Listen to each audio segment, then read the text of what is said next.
आज हम एक ऐसी खबर पे बात करने जा रहे हैं जिसने ना सिर्फ अमेरिका बल्कि कह सकते हैं कि पूरे वेस्टर्न वर्ल्ड में एक खलबली मचा दी है। ईरान ने कुछ ऐसा किया है जिसकी किसी को भी किसी को भी उम्मीद नहीं थी। ये लाइन यहाँ एकदम फिट बैठती है क्योंकि जो खबर आई है उसने जियोपॉलिटिक्स के सारे समीकरणों को सही में हिला कर रख दिया है। एक ऐसा कदम जिससे पूरी दुनिया में एक चिंता की लहर दौड़ गई है। चलिए इस पूरी कहानी की तह तक चलते हैं। तो खबर यह है कि ईरान ने कथित तौर पर डिएगो गार्सिया में मौजूद अमेरिका और ब्रिटेन के एक बेहद जरूरी मिलिट्री बेस को निशाना बनाया है। अब ये कोई छोटी मोटी बात बिल्कुल नहीं है और आज हम इसी की एक एक परत को खोलेंगे। तो डिएगो गार्सिया इतना अहम क्यों है? देखिए, ये हिंद महासागर में एक द्वीप है जिसे ब्रिटेन ने अमेरिका को लीज पर दिया हुआ है और यहाँ अमेरिका के सबसे एडवांस्ड विमान यानी B-2 बॉम्बर्स तैनात हैं। और मजे की बात यह है कि ये वही बॉम्बर्स हैं जिन्हें खास तौर पर ईरान पर हमला करने के इरादे से यहाँ लाया गया था। अमेरिकी अधिकारियों ने इस बात को माना भी है कि हाँ, ईरान ने 2 मिसाइलें दागी थीं, लेकिन उनका कहना है कि कोई भी मिसाइल अपने टारगेट पर नहीं लगी। पर यहाँ असली कहानी ये नहीं है कि मिसाइल लगी या नहीं। असली कहानी और असली चिंता की बात यह है कि इन्हें इतनी दूर से दागा कैसे गया।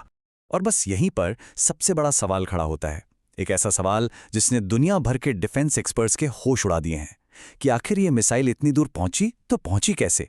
ये एक ऐसी घटना है जो ईरान की मिसाइल कैपेबिलिटी के बारे में हमारी अब तक की सारी समझ को पूरी तरह से बदल सकती है।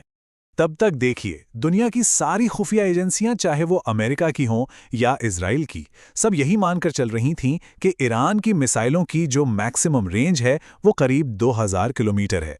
लेकिन तेहरान से डिएगो गार्सिया की दूरी लगभग 5000 किलोमीटर है। ये एक बहुत बहुत बड़ी छलांग है। तो सबसे ज़रूरी बात जो निकल कर आती है वो ये है कि अगर ये हमला सच है तो ईरान ने अपनी मिसाइल क्षमता को 2 गुने से भी ज़्यादा कर लिया है।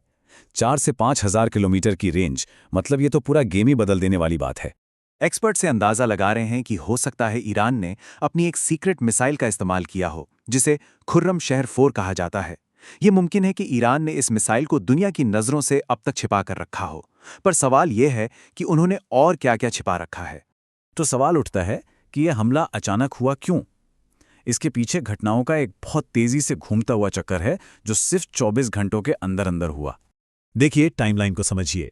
21 मार्च की सुबह ब्रिटेन अमेरिका को डिएगो गार्सिया इस्तेमाल करने की परमिशन देता है। उसी रात ईरान के विदेश मंत्री ब्रिटेन को एक खुली चेतावनी देते हैं और अगली ही सुबह इस हमले की खबर आ जाती है। ये सीधा सीधा एक्शन और रिएक्शन का मामला लगता है। तो क्या इस घटना का असर सिर्फ मिडल ईस्ट तक ही रहेगा? नहीं, बिल्कुल नहीं। अगर ईरान की ये नई मिसाइल रेंज सच है तो इसके नतीजे ग्लोबल होंगे, खासकर यूरोप के लिए। अब तक यही माना जाता था कि ईरान का खतरा सिर्फ इजराइल या मिडल ईस्ट के देशों के लिए है, लेकिन अब सोचिए, 4000 किलोमीटर से ज्यादा की रेंज का मतलब यह है कि ग्रीस और यूरोप के कई दूसरे हिस्सों में जो अमेरिकी ठिकाने हैं वो अब सीधे सीधे ईरान के निशाने पर आ सकते हैं।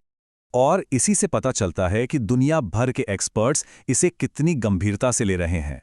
उनका मानना है कि ये ईरान की स्ट्रैटेजी में एक बहुत बड़े बदलाव का साफ साफ संकेत है, जिससे इस लड़ाई का दायरा बढ़कर ग्लोबल लेवल पर जा सकता है। लेकिन रुकिए, इस कहानी में और भी कई पेंच हैं। क्या ये सब उतना सीधा है जितना दिख रहा है? चलिए कुछ दूसरी थियरीज पर भी नजर डालते हैं जो इस पूरी घटना के इर्द गिर्द घूम रही हैं, क्योंकि यहाँ कुछ भी दावे के साथ नहीं कहा जा सकता। एक थियरी ये है कि क्या पता मिसाइल ईरान से नहीं बल्कि यमन से दागी गई हो, जहां से डिएगो गार्सिया की दूरी 2000 किलोमीटर की रेंज में आ जाती है। या फिर कहीं ये अमेरिका का खुद का किया धरा तो नहीं, ताकि यूरोप को इस जंग में शामिल होने के लिए मजबूर किया जा सके। और एक सवाल ये भी है कि क्या ये मुमकिन है कि ईरान सिर्फ अपनी ताकत का दिखावा कर रहा हो और अमेरिका इस खतरे को अपने फायदे के लिए बढ़ा चढ़ाकर पेश कर रहा हो? इस धोखे वाली थ्योरी को इस बात से भी ताकत मिलती है कि अगर हम इतिहास उठाकर देखें तो ईरान की मिसाइलें अमेरिकी और इजरायली मिसाइलों की तरह सटीक नहीं रही हैं। जहां अमेरिकी मिसाइलें पिन पॉइंट एक्यूरेसी से सर्जिकल स्ट्राइक कर सकती हैं, वहीं ईरान की मिसाइलें अक्सर अपने टारगेट से चूक जाती हैं। तो क्या यह सिर्फ एक दिखावा था? तो आखिर में सवाल यही बचता है, क्या हम सच में जंग के एक नए और ज्यादा खतरनाक दौर में कदम रख रहे हैं, या फिर यह सिर्फ एक माइंड गेम है, एक मनोवैज्ञानिक युद्ध? इस एक घटना ने कई सवाल खड़े कर दिए हैं और अब पूरी दुनिया की नजरें इस पर टिकी हैं कि अगला कदम क्या होगा, क्योंकि दांव पर बहुत कुछ लगा है और एक गलत कदम सब कुछ बदल सकता है।